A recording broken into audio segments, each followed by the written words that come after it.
Kas Tallinn on puhas linn? No muidugi võrreldes mõndade vähem arenenud riikidega on Tallinn väga puhas, aga ma võin julgelt öelda, et see võiks ka väga vabalt puhtam olla. Et siiski me oleme ju ausalt öeldes Euroopa Liidu riik, et me peaks olema ikka kõik nagu ikka tippkorras, aga seda kahjuks ei ole saavutatud veel. No sa oled siin pargis tihe käia.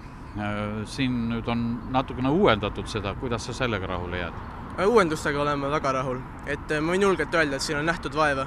Lastepark on täiesti ümber tehtud modernsemate atraktsioonidega, mis kindlasti meelitab rohkem lapsi parki ligi. Koerapargi ala tehti ümber ja sellega oleme isiklikult väga rahul, kuna seda kasutame igapäevaselt. Ja võin julgelt öelda, et see on ikka parendus eelmisele pargile. Kui hinnata Tallinna puhtust skaalal 1–10, et 10 oleks väga puhas ja 1 oleks väga must, mis hinde sa annaksid? Ma annaks sellele ühe tugeva 6.